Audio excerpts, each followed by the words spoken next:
Hello and welcome to Crucible of Words for more dedicated legacy action. Today we're playing a very spicy one. This is a list that PunishingWaterfalls posted. They are a bit of a brewer and this is quite the stew that they've cooked up. So let's get right into what this deck is trying to do. A long time ago, Scepter Chant was a deck. So you would have Scepter and you would put Orim's Chant underneath it and you would be able to stop your opponent playing spells. So you just, in the beginning of your opponent's turn, every turn, you just cast an Orim's Chant, they don't get to play any spells. That was the thing that people used to do once upon a time, so we're trying to relive that dream. But we've got a whole bunch of other weird and wonderful stuff in it. We are a Yorion deck, and we've got a lot of mana here, including Sundering Eruption as a land and some Spirit Guides to help power some stuff out slightly earlier. Between the Chrome Moxes and the Spirit Guides, we're hoping to try and play turn 1 Scepters as often as possible. That seems to be the plan here. We've got good white removal in the form of Source Plowshares and Solitude, which is nice to have. We have a Reprieve, which is another thing we can stick on the Scepter and just remand our opponent's spells over and over again. Although this is slightly different to remand, because it just returns the spell, so it can even return uncounterable spells, which is a bit different. So yeah, we can stick that in a Scepter, and we can just say no to a spell every single turn, which is pretty cool. We've got Ghostly Prison to make it harder for people to attack us, and we can try and take out some of their lands with things like White Orchid Phantom, the Wastelands over here, and the Cleansing Wildfire, so we can try to use those things to hurt our opponent's mana base. We can also point the Cleansing Wildfire or the White Orchid Phantom at our own Flagstones as well. We've got a Timeless Dragon as a way to search up some lands here and just have a nice threat. And then we've got something pretty weird going on here. We've got this card, Possibility Storm. Whenever a player casts a spell from their hand, that player exiles it, then exiles cards from the top of their library until they exile a card that shares a card type with it. That player may cast that card without paying its mana cost. They then put all cards exiled with Possibility Storm on the bottom of their library in a random order. So instead of getting whatever spell you cast, you just get a random spell that shares a type with it. Now, why would we want to do this? Well, if our opponent only gets to cast one spell a turn because of a card like High Noon, for example, all that happens is they play the Possibility Storm. Sorry, they play a card into the Possibility Storm, and then it searches up another card, and they can't cast it because of High Noon. So they never get to cast any spells, and it just locks them out. Now, obviously, we need to be able to win underneath that. So we need to have something in play, which is where the Timeless Dragon comes in, because this is a threat that doesn't actually get played because we eternalize it. So we cycle it and eternalize it. So that's kind of another weird lock. So we just use the High Noon and the Possibility Storm, and then nobody gets to play any spells, and it's basically our... Can we find our Timeless Dragon before our opponent finds, like, Urza Saga or whatever? And hopefully our Wastelands can keep that sort of thing in check. We also do have Sundering Eruption, just as another way of destroying lands. So yeah, a pretty weird list. And I'm not really sure how it's going to play, so I'm very excited to get going with it. In the sideboard, we've got some Graveyard Hate, just a little bit here. We've got a Yorion we can reach for. We've got ourselves Harsh Mentor. Whenever an opponent activates an ability of an artifact, creature, or land on the battlefield, if it isn't a mana ability, this deals them 2 damage. So what this is going to do is stop things like Nadu from really popping off. That's the main thing here. We've got Wrath of the Skies to deal with a bunch of like little permanents, and then got Deafening Silence to stop some of the combo decks that go underneath what we're trying to assemble here. It's a very spicy list, and I'm incredibly excited to give it a go. Once upon a time, I used to play a lot of red-white, slow, grindy control decks in Legacy, back when we could play things like Strawberry Parfait and all that sort of jam. A long time ago. So I'm excited to try it again here. Alright, like and subscribe. Become a YouTube member if you want to see my videos early, all that sort of jazz. But let's just get right into this one. Okay, what are we doing with a hand like this? We can ramp out a little bit with our Phantom. I don't really know how to evaluate hands in this deck, because it's pretty wild. I think we'll keep it and see how it goes. We're on the draw, so if we draw a Scepter, we can set that up pretty sharpish. We can just, you know, White Orchid Phantom away a land, get a Yorion a few turns later, get that going. Vault of Whispers. Okay, so this is a deck where our Orange Chants and High Noons are going to be very useful, but we have to get a turn first. So we might just be getting our whole hand replaced here. Okay, I'll play this Flagstones. I will play this Chrome Mox. I think I want to print the Scepter. I think this is going to be actually the Chant, sorry. Let me print the Chant, because the Ghostly Prison can shut down. I guess we don't need to worry about shutting down the Saga. So maybe we'll just imprint the prison. High noon. Let's go. This might just stop our opponent from being able to win the game at all. They might have, like I said, Urza Saga. They might have a Haywire Mite somewhere in their deck that they can use. We can also turn this into a Lava Axe if we need to. Okay, so there is an Urza Saga. I think we're going to White Orchid Phantom this one. Goodbye Urza Saga. Do they have a basic or not? They do. I will still play out this Wasteland and I will pass. So Reprieve when our opponent gets to play one spell a turn is pretty good. If we have High Noon and Reprieve under a Scepter, that's also a lock. We're not going to fire this off on anything other than... Okay, our opponent has had enough of us, and I don't blame them. What is good here? Deafening Silence is certainly useful. Wrath of the Skies probably has some text if they're playing some stuff out early. Surgical is unlikely to matter here, but it is a thing that might come up. And Harsh Mentor is not really going to do very much because they're mainly tapping their things for mana. Source of Plowshares and Solitude are the obvious ones that go here. That leaves us looking for 2 more cuts. Ghostly Prison does not feel great either. We could keep in a couple of Plows or a couple of Solitudes. I think a couple of Solitudes because we're an 82 card deck for reasons. A couple of Solitudes just to help deal with any sort of as a Saga constructs, whilst also being a creature that we can play and beat down with. I think that's fine. I wonder if we're going to get any weird games where we just play a naked Possibility Storm and just hope for the best. This hand does not really interact with our opponent in any meaningful way, so we will be mulliganing this one. Double Deafening Silence. No starting white mana. So we can make a turn 2 Deafening Silence. Are we supposed to keep this? It is very good against what our opponent's doing. And we might just draw a Plains. Alright, I'm going to believe in the heart of the cards. And we've probably just been off this Solitude. So we need Sundering Eruption and Spirit Guide to cycle this. It might be too slow. But if we just draw a Plains on our first turn, then we're absolutely laughing. Right, so they've imprinted a Guy's Will. That's why we did board in the Surgical Extractions. This is like a mono-black Saga Storm list. It's going to be able to Seach the Mirror, I think here. No. Just a little empty the Warrens. It's not for many, but I guess their plan is to find a land and do some more as a Sagaing. A Solitude. I will play this tapped. We can Solitude one of these. Is that worth doing? Not. So we take 7, 7, 7, and that is lethal anyway. I don't think we're doing that. I think not playing the Timeless Dragon out here to save 3 life might be relevant as well. Let's see if they play a land. If they don't play a land, then we probably just kill one of these. So if we can take one more out, then it's going to take 3 turns. Are we going to have to... Yeah, this doesn't really help us out, does it? Okay, so we're going to have to plane cycle this.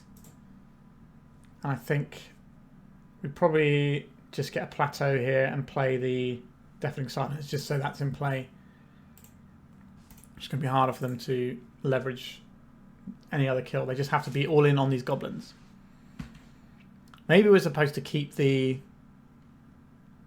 Ghostly Prison over the Solitudes just for specifically goblin on the Empty the Warrens. Take half of our life total now.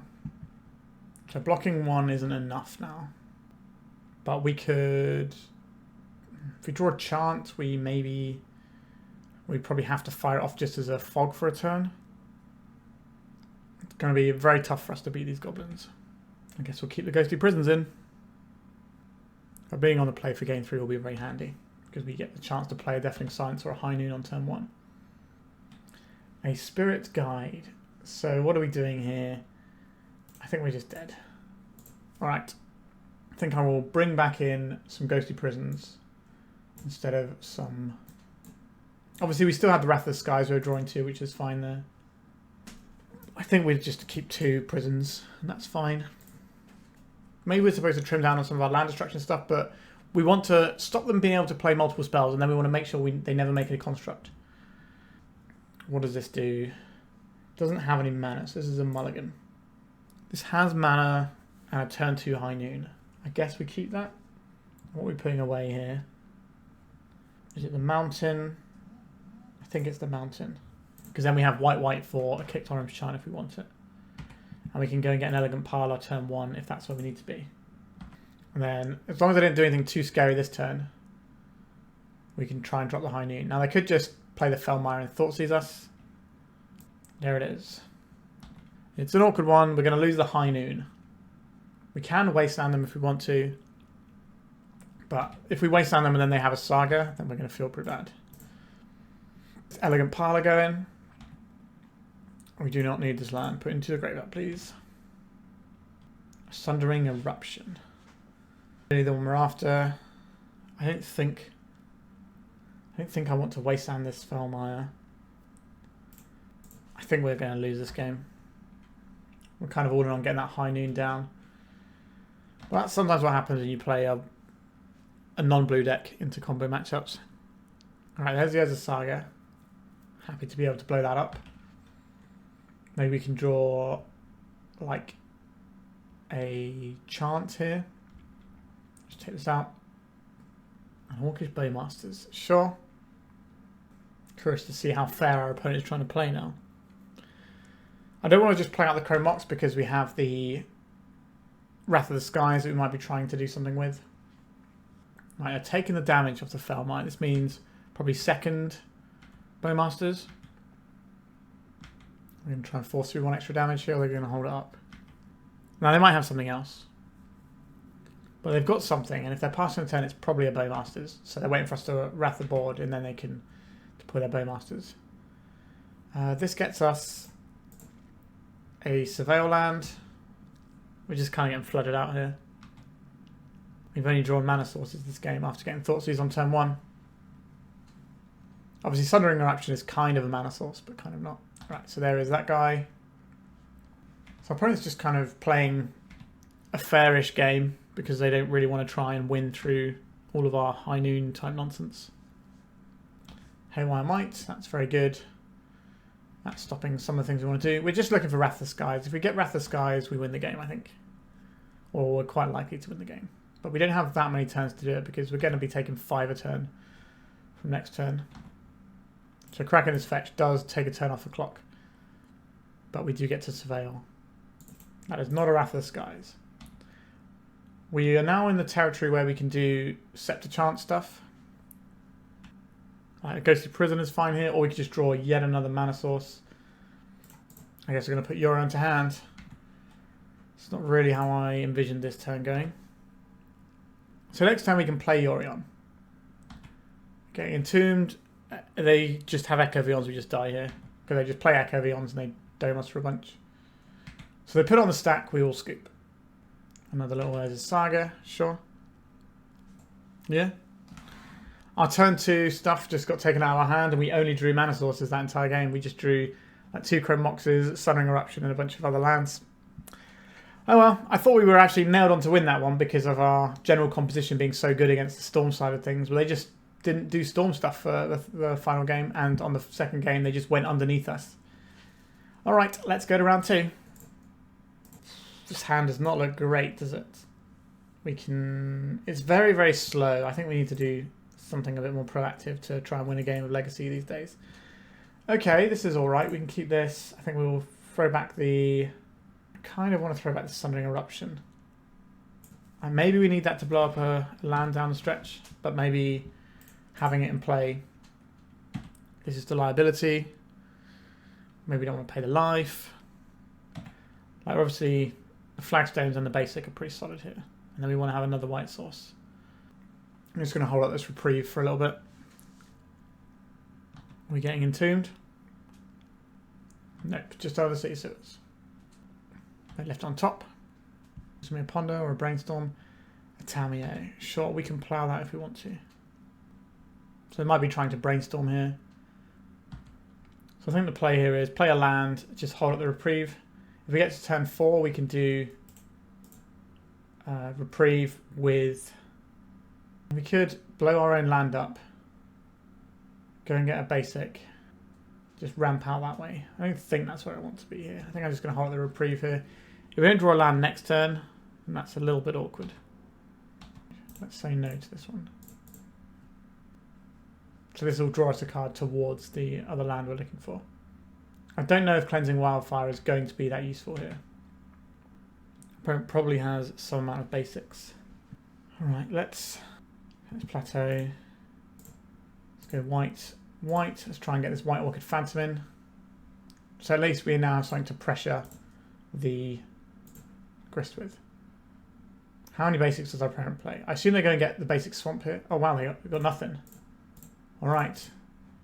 Count me in. Alright. Yeah, okay. Not knowing our opponent not having basics. That's a bit of a doozy for them, isn't it? So Wrath of the Skies does not hit Planeswalkers. So it's not going to be great against Grist. Honestly, I think we might be set up to go with our hand here. I don't really know what else we want. They're just sort of like a bug, beanstalk, control-y style thing. We could play something like Harsh Mentor just as a guide to beat down and pressure Planeswalkers. It does pressure Planeswalkers quite nicely. But no, do I want this? Like, what would we cut for it? Maybe like the prisons? Some mentors? Seems alright to me. Well, they're going to have Murktides and stuff and maybe Nethergoyfs or whatever. So we're going to want a decent slew of removal just to smash up those little monsters. Okay. Well, we know that they have no basics. So let's roll, I guess. They must have like one basic and it was in their hand or something. So our plan is to make it so Tamiyo never matters. I think we're just going to wasteland our opponent. If they never have the mana, they can't crack the clues. But if they just brainstorm and start plastering this Tamiyo, things could get a little bit awkward for us. Wow. Okay. All hail the power of Wasteland and land destruction. That made me quite happy. Let's go to round 3. This hand feels pretty dull. Like, it's all mana. I don't think we can keep this. This looks a little bit better. We can keep this one. I don't know if we want the High Noon. It's pretty good against a bunch of things. We could throw Caution into the wind a little bit and get rid of a land and rely on his Timeless Dragon. I think I'm going to get rid of the prison. And Undercity Sewers. So we can just snap off a Wasteland straight away if we want to. I'm happy to do that. So maybe they kept the land on top thinking they would kept the card on top with the land thinking it would be something they get to leverage because they weren't expecting to lose their land. So now I might have messed up their entire play. Cracking a polluted delta over there. Just to ponder. Okay. So we have to make a choice as to whether or not we play the Plateau or the Mountain on our next turn. Obviously, the Plateau is going to enable us to cast white spells if we need to. And if our opponent is some sort of combo deck, we may very much want to cast this Orange Chant. I shuffled off the Ponder. I will play out the Plateau. This does expose us to our opponent's Wastelands potentially. But we do have 2 lands in hand and a Planescycler. So I would rather cover ourselves over some sort of creature that we can hit with a plow. Or we can try and Orim's Chant if they're going to combo us. Do I want to play this High Noon right now? Like, if they are a combo deck that this is going to hurt, they're not going to have a Daze. And if they are a Daze deck, they probably don't care that much about the High Noon. This can shut down a bunch of things as well if they're some sort of Esper Breakfast, although you don't really see a lot of Esper Breakfast. It's normally just banned these days. Our opponent's got a response. A Tundra. We're going to see a good old-fashioned counterspell here. Felia, Exuberant Shepherd. We don't get to plow this now. So we're looking at some sort of Esper Vial. Okay. So now we can plow this if we want to. How useful do I think Orim's Chant is going to be here? Is it going to be more or less useful than a Timeless Dragon? I think it's probably going to be less useful than Timeless Dragon. Let's snap this off. Do you have another Daze? That would suck for us. They did not have another Daze. Excellent. So our opponent's turn. Ponder into Tundra. Into Ether Vial, maybe?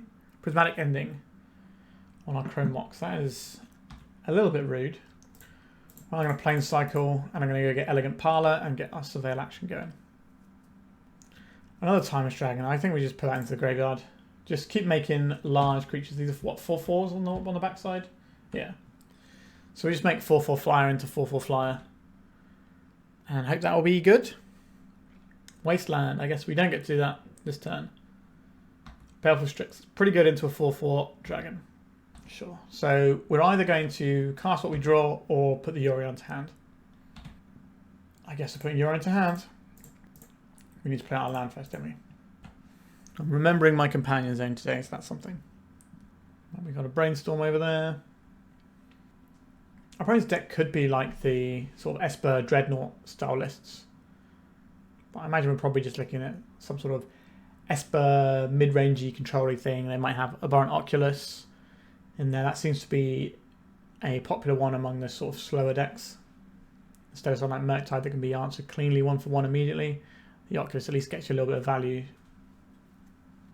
provided they don't answer it the turn you play it. Another Baleful Strix. Okay, so telling me 4/4 dragons are going to be bad. Understood. So they can probably attack with one and block with the other and just be in a perfectly happy place.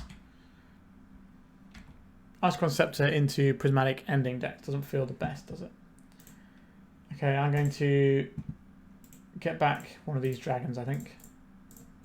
So the plan is to draw a 5th land, to hardcast a Solitude, and then blink the Solitude with the Yorion.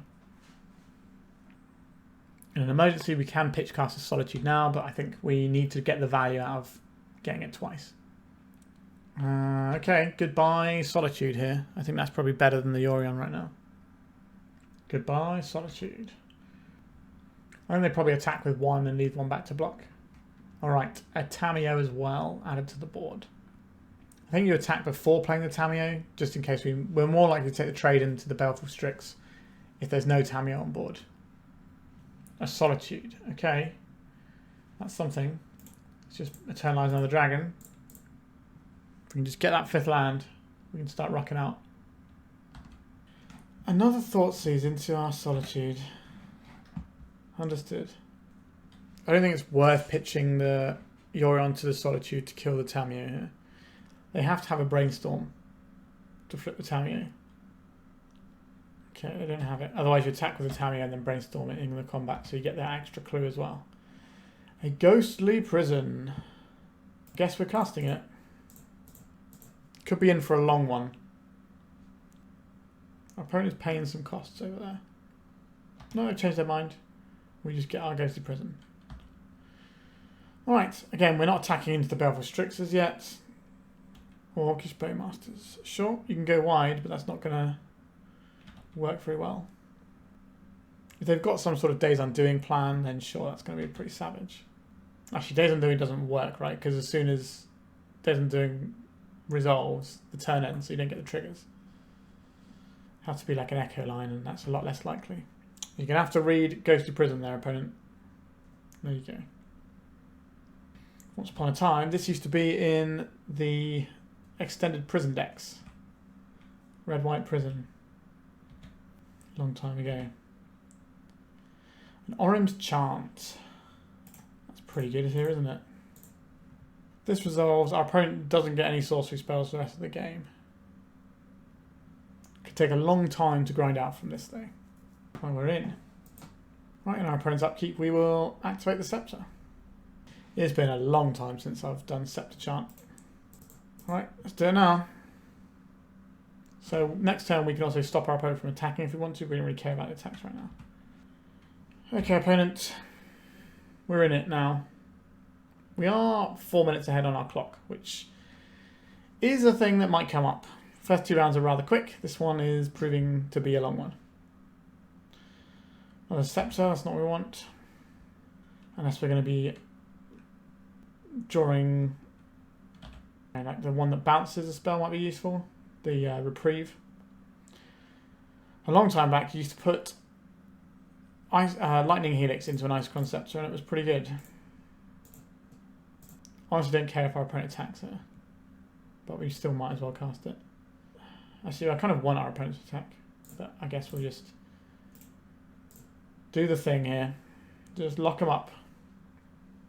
If there's a spell we really need to resolve for some reason, we can use the Scepter to resolve a spell. So if we're doing like High Noon into Possibility Storm, That's going to take a lot of mana though. This is not what we have right now. A Flagstones. Okay, I guess we pass. They're doing something on their own step. They're going to petty theft something.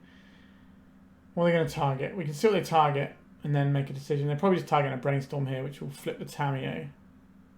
I can stop this from happening, but then they get to cast spells on their turn.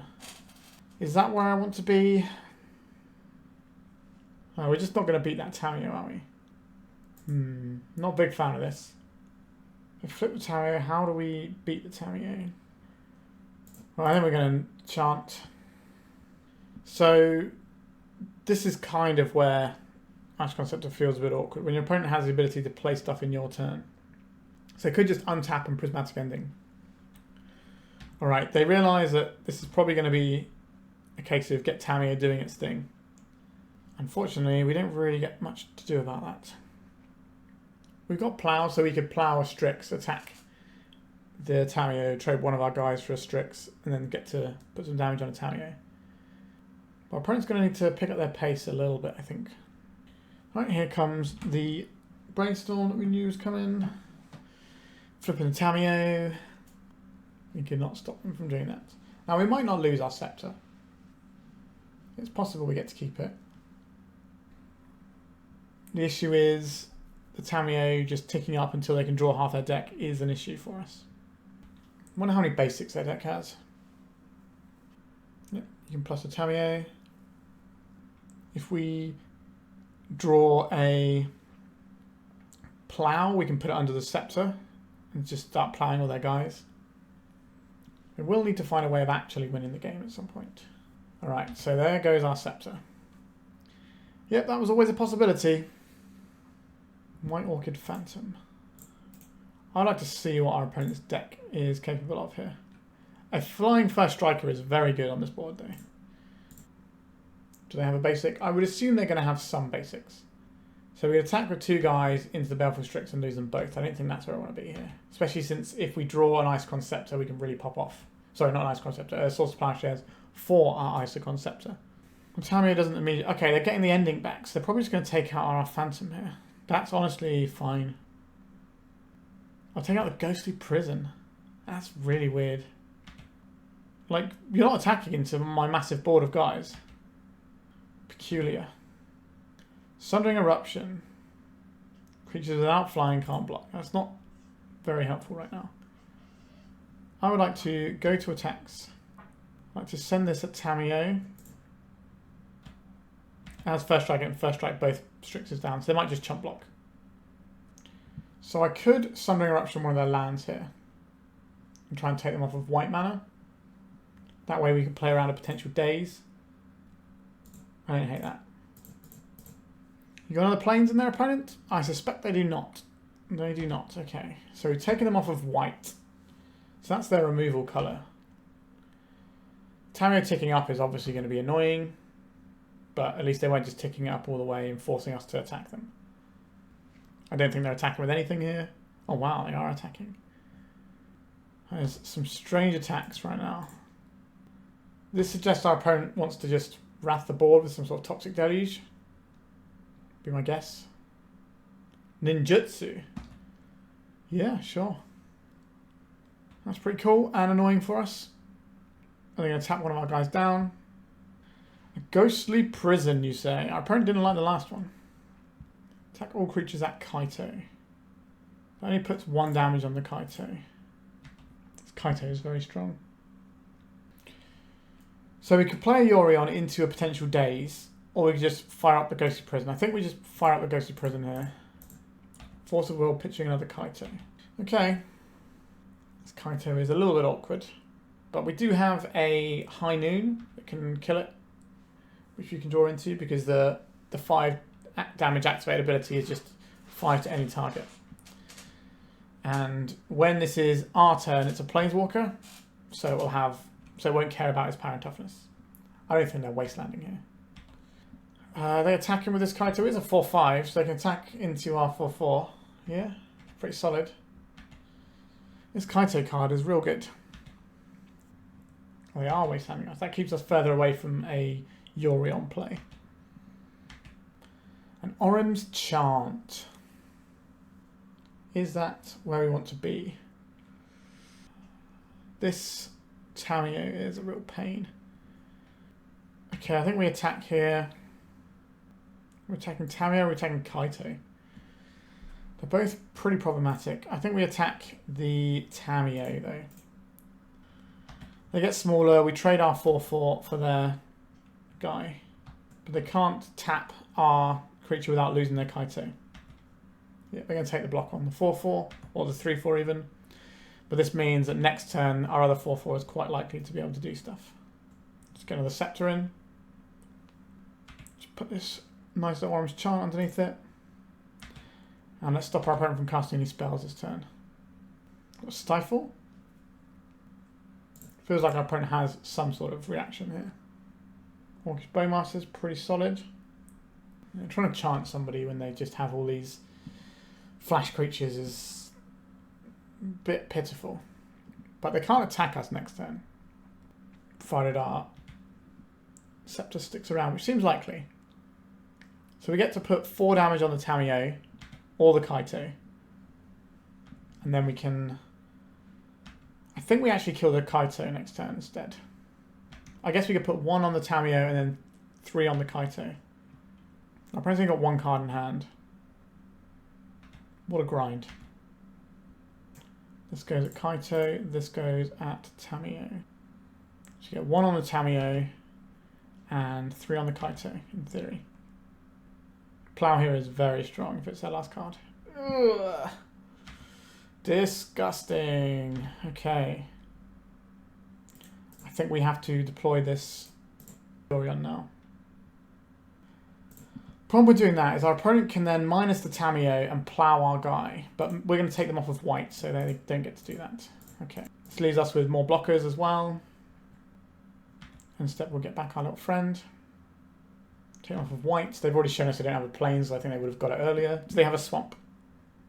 They do have a swamp. So I have 1 of each basic, I believe. Kaito is really frustrating. So this turn, we probably just let the Kaito hit us. They can get something back with the Tamiyo, and they probably have another Tundra, so they might be able to get the... Because they drew the Flooded Strand, they can probably just get back this Plow. They're getting back the ending, so they're going to get rid of our Scepter. They failed to find a Plains or Island card. Well, well, well. Well, well, well. That's pretty tasty. So 1 Tundra, 2 Tundra, 1 Plains. Just 2 Tundras and a Plains. They must have... That must be a misclick, surely. Can't be out of lands. We've gone through... Undercity Sewers is gone. No Meticulous Archive. Yeah, they're pumping their guy. They're going to attack us for 6 here. We are dead to the next Bowmasters. Why attacking with those 2 guys? Like, if they have the Bowmasters, we die. And that's fair enough. But we're in a position where we get to kill the Kaito and the Tamiyo next turn. And then we stop them from casting spells. Okay, that's handy. That can give us some more life. So this at Kaito, this at Tamiyo. I think I'm just going to hold up this Solitude instead of doing the Scepter. Because we can, if they Bowmasters, we can Solitude ourselves. Alright. 1 card left in our opponent's hand. Gaining the life off of this Tamiyo, this Solitude is huge. If we get to connect once with it. Alright, we connect. Yep, we connected once. Excellent. Sweet. So now we get to just chant our opponent to oblivion. Good luck, opponent. Wow, can't believe we managed to grind this one out. That was game 1. Yikes. Okay, Kaito. How are we supposed to deal with that? So and so. So we brought in Harsh Mentors before, but our opponent actually wants to attack us a fair bit. So I don't know if we want these for, like, to stop their Planeswalkers. I don't know if that's the way we're going to approach this. I think maybe we're just supposed to leave it as is. That's perfect, I guess. Let's go. There is an argument for bringing in Wrath of the Skies, I suppose. But again, how are we doing that? This doesn't kill the thing we're most worried about, the Planeswalkers. I'd like to possibility Storm block our opponent. That'd be nice. Okay. We got some removal, we got some interaction. This seems playable. And I will take playable. Can we Tamiyo? It is a Tamiyo. Do I want to pitch 2 cards to deal with this Tamiyo straight away? I don't think I do. Like, we can always Solitude in response to the trigger. It does get them some more mana though. We can Reprieve if we need to. So this White Orchid Phantom doesn't have any targets. We can cut our opponent off of white mana right away with this Sundering Eruption. I'm down to clown with that. Now we are playing into a daze a little bit here. A Hydro Blast. Sure. Maybe we are supposed to just kill this now. Getting dazed? We're not getting dazed. Goodbye, Tamiyo. We could have avoided them getting 1 clue if we did that the turn before. But I wanted to get something out of my opponent first. An Underground Sea is what they've cycled for.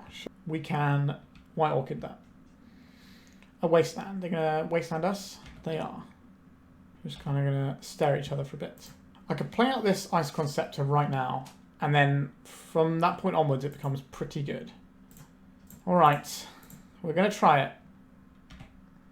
If they just Prismatic Ending this, we're going to feel pretty bad. Failure is solid here.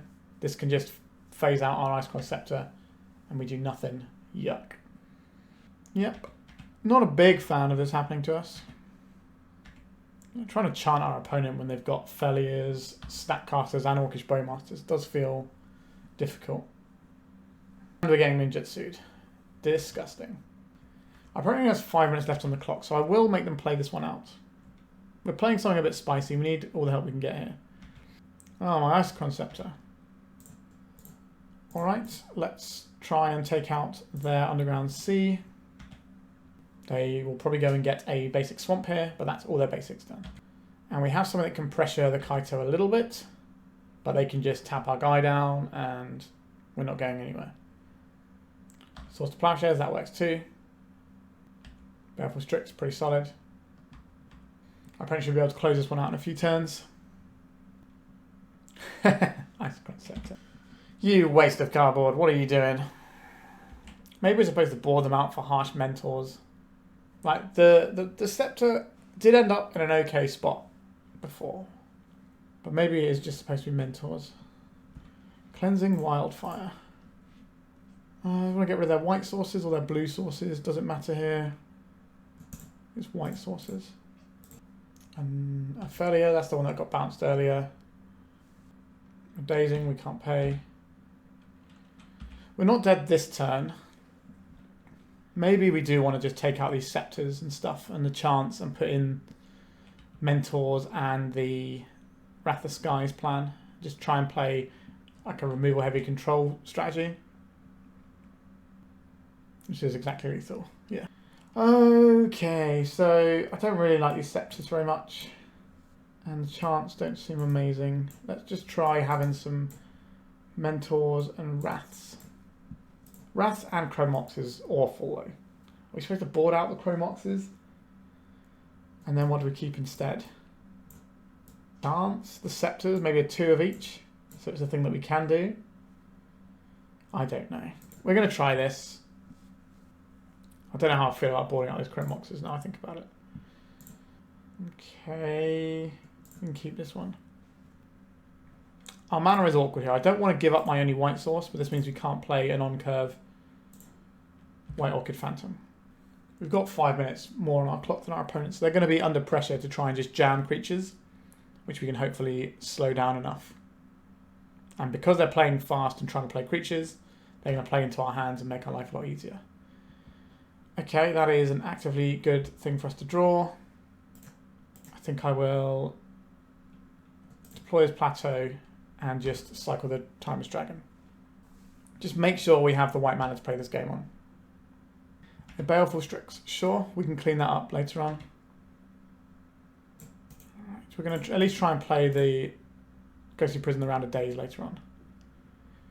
Can we Phantom you? Just take out your white source, please. So they're going to get planes instead, and then we can Wasteland them off of blue next turn. Right, they could Wasteland us now. Plowing our guy. Cleansing Wildfire. Sign me up. Goodbye, basic planes. So holding the Wasteland so we can play around a daze. And then once this is all resolved and gone through, then we can Wasteland. I'm hoping the card draw from this gives us something useful. Force and negation, pitching, force of will. Okay. I don't know if I want to Wasteland here. It does slow the game down. Go on then, we'll Wasteland. We are just trying to slow this one down. We'll find another land somewhere. No blue sources there, so no dazes to worry about, so we can just jam our Harsh Mentor. This makes Planeswalkers a lot more awkward for our opponent. Okay, we just play on our guy. Cycling Lore revealed. Getting a basic island, sure. And casting a Ponder. High Noon. How do I feel about High Noon here? Would I rather get this Ghosted Prison down? I think I would. This does play into a potential daze is the only issue. So we could just jam the High Noon around a daze. And this might be something they want to spend some resources on. I doubt it though. Well, they did want to spend a resource. Sure. I don't care about that getting counterspelled. I guess the thing we don't want to see here is a Kaito off of this Baleful Strix. Okay, Ponder, that means that's not happening. Good. I guess they're also incentivized to daze stuff in fear of any sort of land destruction nonsense we have. It's perfectly feasible that we have a Ghost Quarter and just take out their island there. We'd like to have a land so that we can play this prison around a daze. Back down to 20 life. Wrath of the Skies. Alright, I think we are just playing this. Alright, we're in. So that is a lot that our opponent has to click through to even attack us. They could just ending this straight up. That's what they're doing. Okay. But I don't believe they can get through 19 turns of attack. Orim's Chant. Not the one we want just yet. We can certainly slow roll our opponent. Flagstones. White Orchid Phantom, please. We can hit our own Flagstones here. This is probably worth counterspelling because it completely blocks our opponent's ability to interact with us. But we've got Orange Chance, we've got double Wrath of the Skies. We're nearly at a stage where we get to actually do it for enough to kill their creature. We can put a Yorion into hand this turn if we don't want Orange Chant. Cleansing Wildfire. I would like to draw a card, please. I will take out your basic planes here. That's the last basic, I believe. And the Scepter that we don't really want. Okay. We had 2 Chant and 2 Scepter in, and we have drawn one of each. So maybe we get to just stop the game that way. Wrath of the Skies could be quite tasty here. We'd like to see them commit something else to the board. Ooh, feels like we might be getting another Strix. Nope, just the Undercity Sewers. Play out Tamiyo for us. Just let us sweep everything up with this Wrath of the Skies if we draw a land. I will just fire off this Wrath of the Skies if we draw a land anyway. We did draw the land. So we'll float and we'll play this. We'll keep this one. Go and get ourselves an Elegant Parlor, I think, here. Timeless Dragon, that can go into the graveyard, I think. And then we will try and clean up these Baleful Strix. A daze, sure. So we now have the mana to start just jamming some Timeless Dragons if we want to. Back to basics. Well, that's not very cricket, is it? How is our opponent playing back to basics in their 3 basic land deck? That's ridiculous. That is really ridiculous to me. Like, it might be good enough to win the game here. A Simian Spirit Guide. Okay, maybe that does something for us. We can Cleansing Wildfire our own land. Our Flagstones. Just get 2 basics going. They're taking a long time with this. Have 3 turns they want to try and connect her. Arid Mesa. Let's go and get a basic planes. Cleansing Wildfire targeting our Flagstones. Counter target spell if it's red. Okay. So I have to get through 2 attack steps with 15 seconds. It's doable. I need to F6 my entire turn though. A Possibility Storm. It's not the one. I can't believe we're going to lose to our opponent playing 3 basic lands and back to basics. They're going to win with 1 second on the clock, I think. Ugh. That's kind of upsetting to lose that one. So if we'd have got a basic land instead of that Elegant Parlor off of our Flagstones, we're probably fine. Or at least in a better spot. But yeah, I was not expecting back to basics out of our opponent's deck that only has 3 basic lands in. Now, they did get us in this situation, so fair play to our opponent. But to me, that seems like some pretty clunky deck building. All right, let's go to the next round. It does some stuff. I don't really know how to evaluate hands in this deck because it's so weird. But, you know, we do have a win condition. We've got a way of stopping aggro. We can mess with some mana. We can maybe draw something cool to go in this Scepter later on.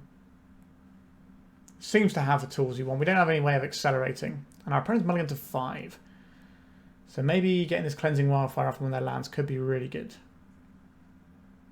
Okay, I think we probably lead off with the Flooded Strand so we can go and get ourselves a Elegant Parlor and just have a little bit more of a sculpting of what we're going to draw. Because you don't get a lot of sculpting in red-white, so we've got to take it where we can get it. Timeless Dragon. I would quite like to just keep cycling these, actually. I don't think we're Cleansing Wildfiring our own Flagstones here. I'm just going to be cycling some Timeless Dragons. Now, if our opponent just goes end of turn, Entomb, untap, reanimate, we're going to have a bad time. Although not that many people seem to be doing that at the moment. Although I think it's still very strong. I think Easy Money Marksman is got like 16 or something trophies with Blue Black Reanimate or something silly. So the deck's still good.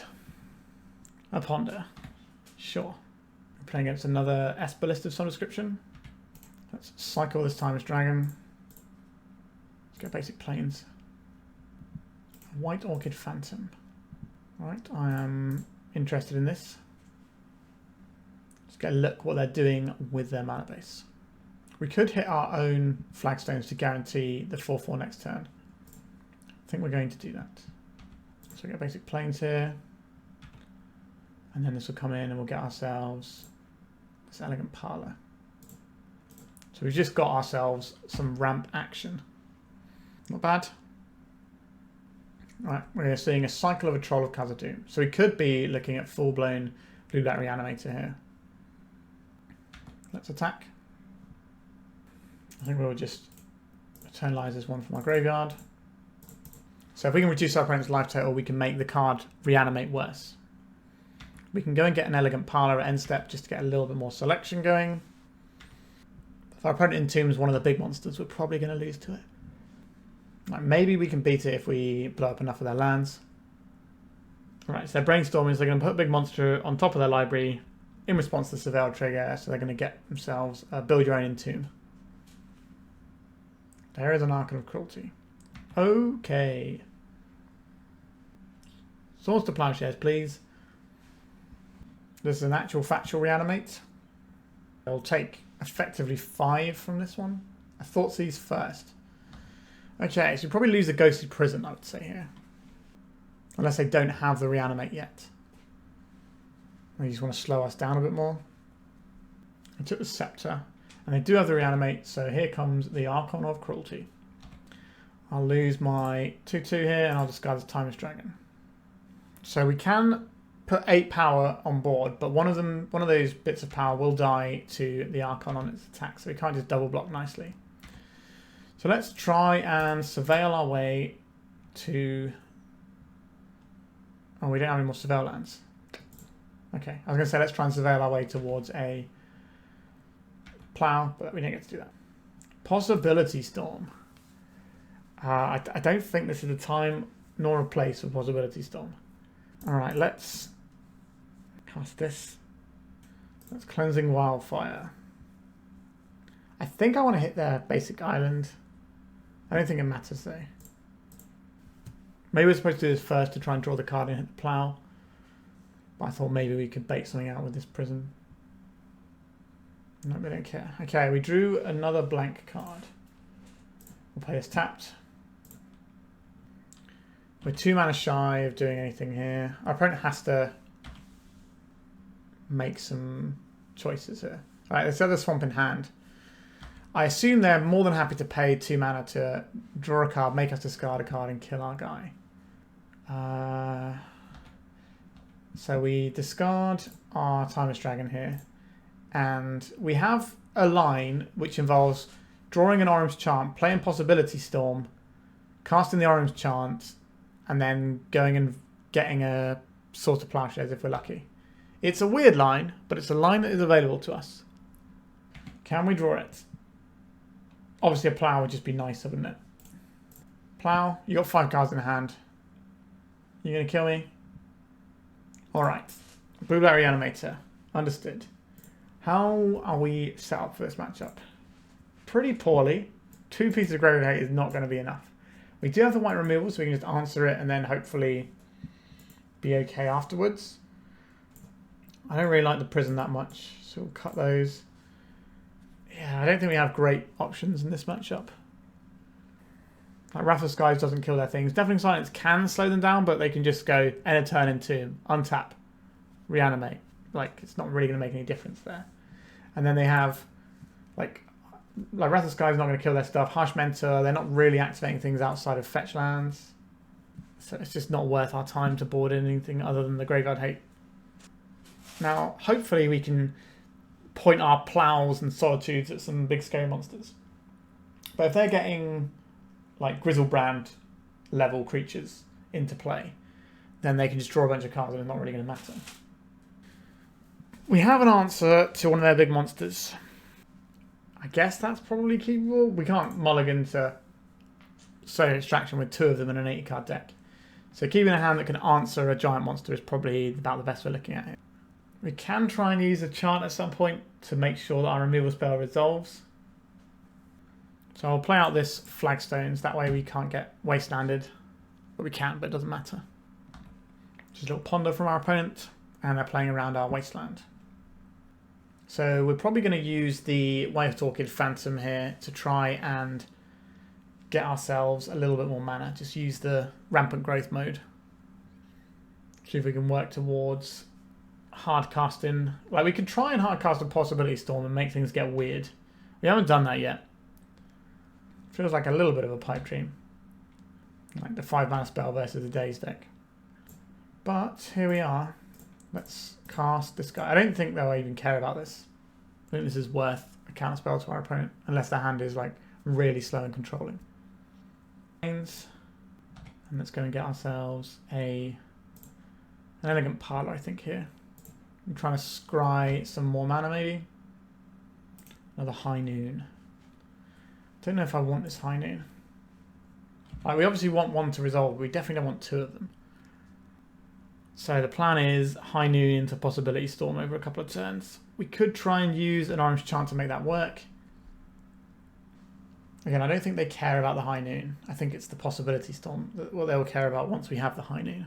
But if they know what we're doing, which is possible, then things might end up a bit different and they might go for the High Noon as a thing to counter. But we're going to force them to use a real counter spell. Isochron Scepter. Okay, I'm okay to do this. Right, we're in with the Scepter. So now we can Orange Chant in their upkeep. That's so sick. Our opponent might not be an old school player who knows the days where Isochron Scepter, Orange Chant was a cool thing to do. So our opponent can't Sorcery Speed Reanimate, but they can counterspell our Orange Chant. Is this just going to be a Surveil land? No, it's a swamp. It's going to be an Entomb. A Petty Theft. You're certainly seeing why Isochron Scepter is not a good Magic the Gathering card today. But that's taken some permission that maybe, or some interaction that maybe isn't going to get pointed at these other cards. We could also work towards a High Noon Reprieve style game. They probably only have 1 more Borrower in their deck. Okay, Swamp Cycling off the Troll of Khazad-dûm. They can't play the land this turn. Undercity Sewers. Reanimate Troll of Khazad-dûm. Okay, that is fine. So, are we going to try and Solitude? We can obviously do this on our turn, and hopefully we draw a white card. But if we'd have had that Orange Chant instead of wasting our time trying to Scepter, then we'd be in a better spot. Okay. I think the play here is Solitude, pitch this Orange Chant. We're going for Possibility Storms. So we could have played the High Noon first, and then played the Solitude in our opponent's turn after they cast a spell. But if they don't cast a spell, then we're kind of in the same bind. Forcible pitching Brazen Borrower, understood. Right, High Noon. So if we get 1 more mana, we can just use this to kill our opponent's creature. Just the 7 mana removal spell. And then maybe we just play Possibility Storm and things get weird. Which, let's face it, that's what you're all here for. You're here to see this card do some weird things. But I don't think that 5 mana enchantments like this are really playable in Legacy. It's my hot take, I know. Whew, come on. We're probably going to see the Brazen Borrower come down this turn, and then they can clap for 8. Alright, they're not holding up for the Borrower. That's interesting to me. I guess the Borrower doesn't look very good in the face of a 2/2 first striker. They didn't shuffle off that Ponder. A Chrome Mox. Okay. So the correct play is not the fun play here. The correct play is Chrome Mox, Imprint Possibility Storm. So we can activate our High Noon to kill their 6/5. Not the way I want to use these cards, but it's the way that we're being forced to. I don't believe we're going to be pointing this at our opponent's face. Unless they Entomb reanimate something and make a mistake. I think we're just going to be blowing up their troll here. We're technically winning the race. Thoughtseize. You can take this Isochron Scepter you know about and give me 2 damage. So they have this Borrower. But we hit in 4 turns. They need 5 turns. And we get to hit first. Brainstorm. Okay. So they've realised that's the case. So they're now brainstorming for other action. I guess there's some fear involved in us having the Scepter going. So maybe taking that is the right choice. We obviously don't know their hand, which could be what determines that they really, really don't want to play against the Scepter. I don't think we're wastelanding here. Because we're getting quite close to being able to... Oh, no. How are we supposed to be that? I was saying we could getting quite close to High Nooning some stuff. And this way we have mana to do a Solitude around a Daze. Okay, so they're getting a 6/5 lifelink unblockable guy and a 4/4 lifelink guy. So we need to somehow kill our opponent now. Alternatively, we could chip them for 2, Orim's Chant, chip them for 2, Orim's Chant, kill them. Here's a line that our deck can produce. But we've already got rid of 2 of our Orim's Chants, so it's not very likely. Alright, we've got a big boy. So this guy's not blocking. So we attack for 2. Our opponent attacks probably just with the troll. And then we get to attack for 7, so we're only doing 1 damage a turn. Doesn't feel like the right amount of damage unless we can immediately High Noon our opponent. But if we attack with our dragon, we allow attacks from the Fnatic. They could just attack with their Fnatic anyway. Seems a bit loose, but they could attack with their Fnatic if they've got some reanimation stuff going on. Or if they've got Bowmasters to ping off the final point on the dragon. There's a bunch of options our opponent has. Surprise, surprise, and none of them are very good for us. Alright, we can reach for the Yorion. Cleansing Wildfire. I would like to draw a card.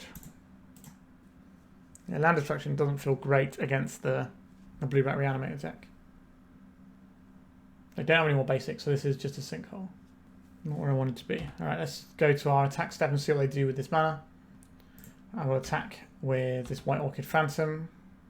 We shouldn't have done that actually, because they can just chuck the Borrower in and attack with the Borrower next turn. We hold this back on block so they can't attack with the Borrower.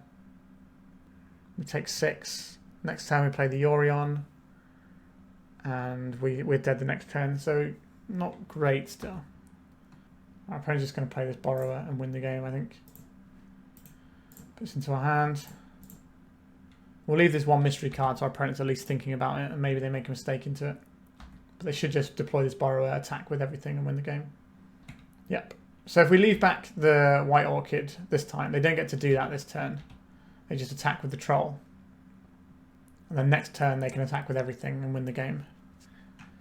But we can see what our next draw is, and maybe we're in a situation where that misplay does cost us the game, which is what I'd like to see. Right, attacking with everything. We block here and we die. Yeah, if we leave back that guy, we're in a better shape. Okay, it wasn't going to matter in the end, but it was an objective misplay. But it didn't end up mattering. Okay, that was a tough one. We have a lot of cards in our deck that don't feel great. Okay, we're going to the final round. We've only put one win on the board, so maybe we can get some pity points back with the 2-3. Let's try it. Oh, we have a lot of hands that just do nothing here. Let's mulligan this one. I guess we keep this. I don't really want the Chrome Mox here. Then we just play out a nice little Elegant Parlor and hope this High Noon is really good, or this Cleansing Wildfire is really good. Do I want another land? Obviously we have these Timeless Dragons, but if we get wasted, we need 2 lands to start cycling them. A Volcanic Island. This could be a Sneak and Show deck, or it could be Delver. Those are the 2 most likely options. Play this out. I will try a High Noon. It could be some sort of Epic Gamble deck. Unlikely because I haven't played anything this turn, but it's possible. I think this is the best way to stop anything really busted from killing us. Alright, we're in. They could still just show and tell Emrakul or something, and that's going to be pretty solid. Interesting they didn't brainstorm in response to a High Noon. Maybe it gives them enough information that maybe they can fire off a piece of permission or something. Thundertrap Trainer. This is an Otter Wizard. Okay. So this just does a little impulse when it comes in, but it's a non-creature. Yes, I have to reveal it. Okay, Sink into Stupor. Understood. I'm not expecting this Cleansing Wildfire to do enough here. A Plow is interesting. I will Cleansing Wildfire my own. Just get ramping. I'll have this Elegant Parlor, please. Sure, that's a good thing to have ramped towards. It's also got Flash, so we can sort of break the parity of the High Noon by playing cards in our opponent's turn. Sink into Stupor. Right, we can take one. That doesn't matter. Another little Otter Wizard. Sure. Flare of Denial. So I can sacrifice a creature to counter my spell. Understood. So I will just draw this Solitude and we'll either play it in our opponent's turn or we'll do some cycling. If our opponent plays a spell, then we can do it knowing it will resolve. Again, we don't really care about taking these minuscule bits of damage. These creatures do not really hurt. They're just there for Flare of Denial purposes, really. A Tameo. So they can't cast any more spells after this resolves. I will play this Solitude. Tameo. They can't flip this because they can't draw any cards right now. If we draw a land, we can just slam a big dragon. We didn't draw a land. I'm going to cast this. Do you want to cast your Flare of Denial for just 3 mana? They do not. I will hit their Volcanic Island. Deceiver Exarch. Alright. I think we know what our opponent is doing over there. They have to tap this down, would they? I would like to Plane Cycle. Just get basic planes. No point attacking right now. I'll put this out so we can plow. If our opponent puts a Splinter Twin on the stack. Let's put a Splinter Twin on a Thundertrap Trainer is kind of interesting. Just like a nice solid stream of card advantage. Island Cycling, sure. You cast a spell, I get to cast my spell. Otherwise we just sit in this weird parity, I guess. Well, there's not really much of a parity when we have... Oh, Ghostly Prison. That's really annoying for our opponent if they're trying to combo us. Let's send that away into our opponent. To Flare of Denial. They would like to bounce our High Noon. And now they're Flare of Denialing our Ghostly Prison. Okay. Got 3 cards in hand. I think they've played this island out actually, haven't they? So 3 cards in hand. If they've got like Twin plus some counter magic, then sure. But days won't be enough. A Thundertrap Trainer. They love these little trainers.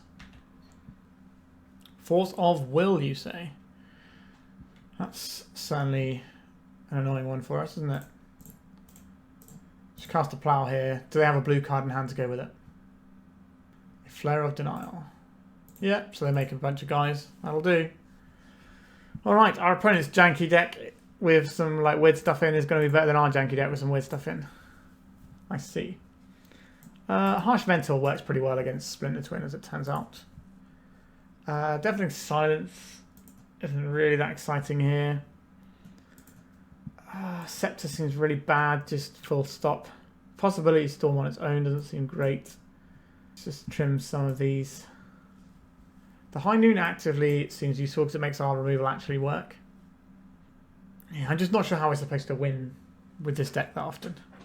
Does seem a bit tricky. Obviously, Punishing Waterfalls, who built the deck, has a little bit more insight into what the hands are supposed to look like and stuff. But it seems a bit of a tricky one to me. We have a removal spell. Is that good enough? Not Cleansing Wildfire seems... I don't think it is. We need something to be a little bit more proactive. And we're just going to try and get weird with it. 1 mana, 2 mana. I guess we just chuck this Eruption away, I think, actually. So 1 mana. We could just Cleansing Wildfire and ramp right now. Honestly, doesn't seem the worst. Okay, so we'll get a Plains here. And then we get an Elegant Parlor. Sure, I guess. And that's something we're going to want at some point. So we might be in the situation of just playing a Possibility Storm and making things weird. Right, let's put this Yorion into our hand. Look at me remembering my companion again. Excellent. So now we do have access to this Solitude. I don't think we want to pitch it into the Tameo, and we know there's something a lot scarier down the line. Thunder Trap Trainer. There's a significant part of me that just wants to play this Possibility Storm and see if things get weird in a good way. I suspect it will not get weird in a good way, but it's going to get weird. High Noon. That is the combo. Let's set that up.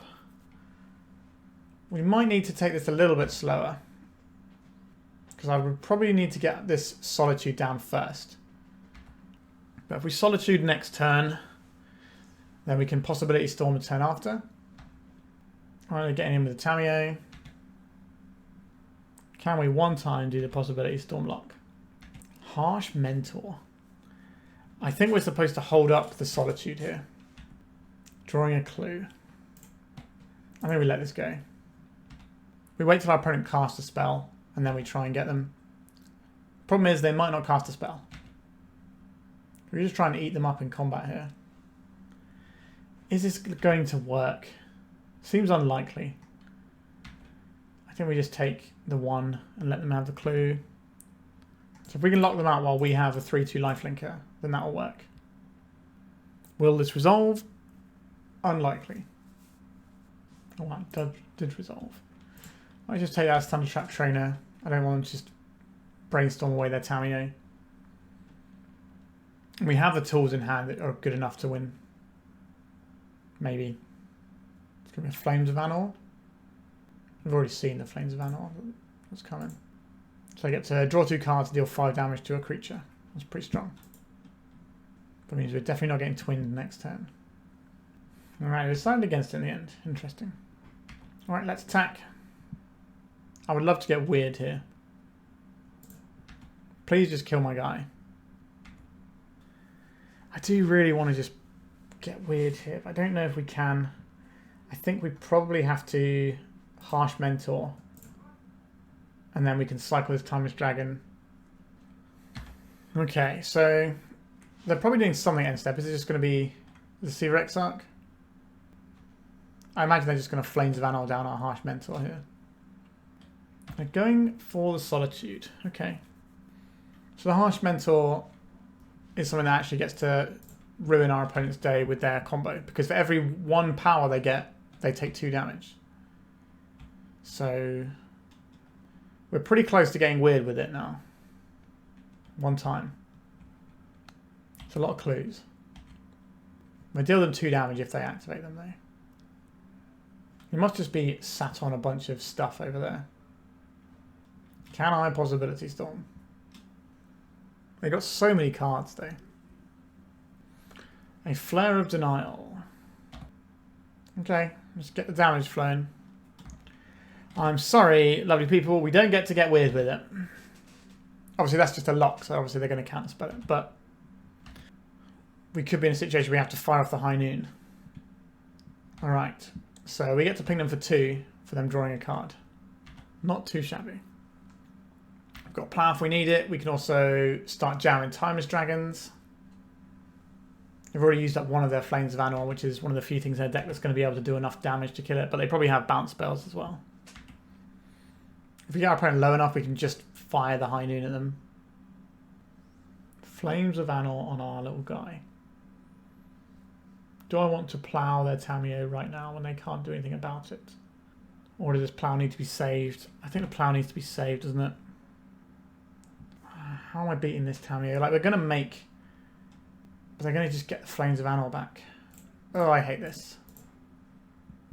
I feel in danger. So they've got the mana up, so they can just play their guy. So we can't get anything down. We just need to hold up this High Noon to blow up their guy. Disgusting. And they've just got these cards they can draw at end of turn if they don't want to do that. A Brainstorm. Sure. A Scalding Tarn. Crack in the Tarn. Maybe they don't have it. Maybe we should have sent it.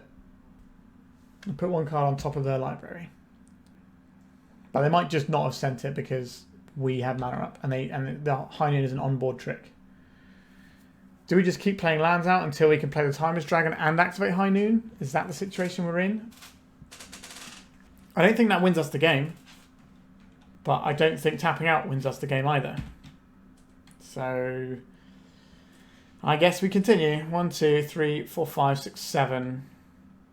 We need 9 mana to do this.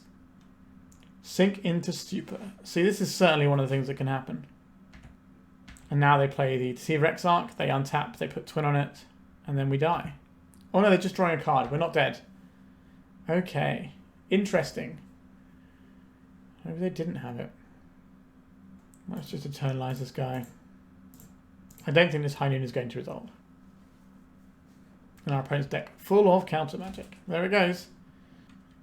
Okay, we don't have any more Elegant Parlors. Snapcaster Mage. This is going to be Flames of Anor to kill our little friend. Yeah, it's pretty solid. Our opponent's deck is pretty sweet looking. Goodbye, Timeless Dragon. And what's that? Our opponent draws 2 cards. Sure, they've gone through half of their deck. Obviously, half of our deck is a bigger number than theirs. But we've seen, what, 17 cards? 18, 19 cards? And our opponent's seen 29. There's a Tamiyo. There's just no way we're ever going to overcome the sheer amount of cards that our opponent has. Okay, they flip their Tamiyo. They've got a Brainstorm fetch for afterwards from the Brainstorm. What are we doing? We're just playing out useless guys. 1, 2, 3, 4, 5, 6, 7, 8. So we have to play out 2 guys here. Is this going to be counterspelled by one of the many counterspells our opponent has? No. That means they don't even care about it. They're probably just going to Flames of Anor it. Okay. Do we have 2 fetches in here? 2 things we can find? We do. Get Plateau. Get Mountain. Cast a Simian Spirit Guide. I think we are going to lose this game in quite short order here. But we've got some stuff to pressure Tamiyo. Maybe they boarded out their twin plan. It's unlikely. A Snapcaster. Are they going to draw 2 cards and shoot our guy? They are. Yeah, this seems like a pretty solid thing to be doing for our opponent here. So they can just blow up our big sky bird serpent thing. What was it, an elemental bird serpent? Bird serpent elemental, I think. Sure. How are we supposed to come back into this game? Did I board any Wrath of the Skies? I didn't know. I didn't realise how much they were doing creature-wise. I guess we should have probably learnt from the Flare of Denial. So they can get back anything they want with this Tamiyo, so they can just get back this Flame of Anor. I honestly don't know how we're going to win this one. I'm just going to scoop it up. Alright, so we finished with a miserable 1-4 record, and we were getting bodied quite a lot. 0-2, 0-2 on 2 of them. Was not close, really. Let's have a look at the deck. As you can probably imagine, I don't think this deck is very good. I think sometimes some of our plans are working quite well, but we have a weird selection of disparate things. So if we're trying to attack our opponent's mana base, that can sometimes be quite useful for us. But then it doesn't really synergize very well with like the high noon type stuff, because if they're only casting one spell, they're not going to need that many lands anyway.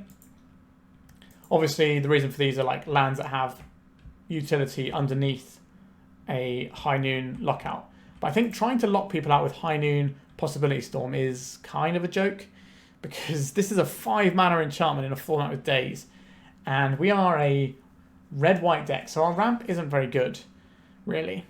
And we don't have the ways to force this through unless we're spending our Orim's Chant to do so, but then that's a 6 mana play, and that's just too slow for Legacy in my opinion. High Noon as well on its own isn't very good. Now, it will sometimes have some cases where it's okay. So we had it against Storm and just shut them down. I think we're a little bit unlucky against the Storm matchup where they just kind of had us in games 2 and 3, where we couldn't make the turn 1 Deafening Silence type effect and we had to wait till turn 2 and that was too slow. But yeah, like Scepter, this feels terrible in Legacy. Everyone has main deck answers for it. So whether it's Witherbloom Command or... Well, obviously Witherbloom Command isn't such a great example because that's a sorcery speed and we should hopefully shut that off. But things like the Brazen Borrower, or just like flash creatures in general, like Orcish Bowmaster, Brazen Borrower, these are really annoying for us if we're trying to win with Scepter or shut them out with Scepter. And if we want to play this out first, so that we can activate it on turn 3 or, you know, on turn 2 if we're ramping it out, we leave it exposed to Prismatic Ending, Witherbloom Command, all that sort of jazz, which is definitely a problem. I think if we wait till we have 4 mana, that could be really slow. Like we're waiting till 4 mana to do a thing where our opponent doesn't get a play a spell. Sure, but they've probably already played spells and they're probably attacking us with those spells that we've played. And that just feels like an awkward one. We have to have like exactly the right removal to get us to play this with 4 mana total. It just seems like we're having to live in Magical Christmas Land to get this going. I can certainly see how we can win some matchups, and I imagine if I played, you know, another 50 games with this deck, I would get a lot better with it, and I would sort of understand which hands are good against which decks. But it does feel like we're playing way too much cute stuff in this deck. And because we're an 80 card deck, or an 82 card deck even, we've got a whole bunch of like good draws that are just hard to find, like our Plows and our Solitudes and stuff. And then we'll definitely have a load of games where like this entire block of 20 cards here, or even all this stuff, like if we just ignore the mana base, let's just move these around a little bit better. So it's quite feasible that we can play entire games where like this stuff, this pile of 32 cards doesn't really do anything. Like Solitude is always going to be a fine guy. Source to Plowshares is the best removal spell. And Timeless Dragon is a guy that can beat down stuff. But there's definitely going to be situations where none of these cards actually make that much of a meaningful impact. So we're going to have situations where the White Orchid doesn't get to do very much in terms of disrupting our opponent. And a 2/2 Flying First-Strike Body is not that solid either. We can play against some decks that don't really care about the Ghostly Prison that much. Like it maybe slows them down later on some decks. I guess there are some aggressive decks where they have to deal with this, but again, we're trying to resolve a 3 mana spell in a format of days, and the decks that care about are going to be the low to the ground ones that play a bunch of stuff and then back it up with days, so this is going to be an awkward one as well. It just seems like we've got a lot of hoops for ourselves by trying to play several different sort of janky combos like High Noon Possibility Storm and the Isochron Scepter, and then we've also got this weird little like land destruction package. It just feels like we are struggling a little bit to really get anything done. So what there is that is interesting to think about is if we did just play a naked Possibility Storm and we cast a Cleansing Wildfire, it does always cascade, or not cascade, always does Possibility Storm into a Sundering Eruption or another Cleansing Wildfire. So we would still be getting the same effect underneath it, but we can't say the same for things like Plow, because Plow can hit the Chant and vice versa. And for casting creatures, we've got a bunch of creatures here. Like obviously this deck's not supposed to play Possibility Storm on its own, but Possibility Storm and High Noon are just too weak for Magic cards to really matter, I think. We're not very good against Reanimator. Like, we do have ways of killing their creatures, which is all well and good.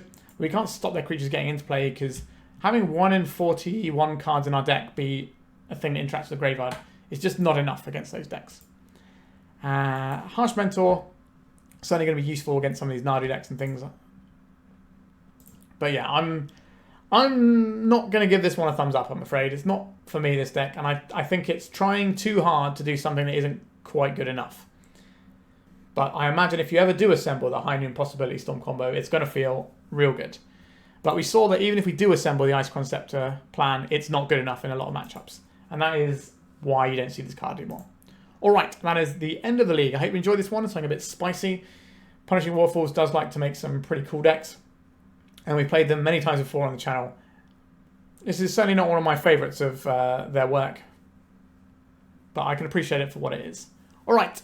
Thank you so much for watching. Please remember to like and subscribe, and goodbye. If you'd like to support me in the channel, please check out my Patreon. It has a free guide to budget turbo depths as well as 3 tiers of support. A low cost one that enters you into my monthly raffle for a free donation deck on the channel, a mid-tier subscription that gives you access to my detailed turbo depths guide that is updated every month as well as regular articles, and lastly the higher tier gives you all of the above as well as a monthly donation deck for my channel. If you're interested in supporting the channel this way, please check out the link in the description.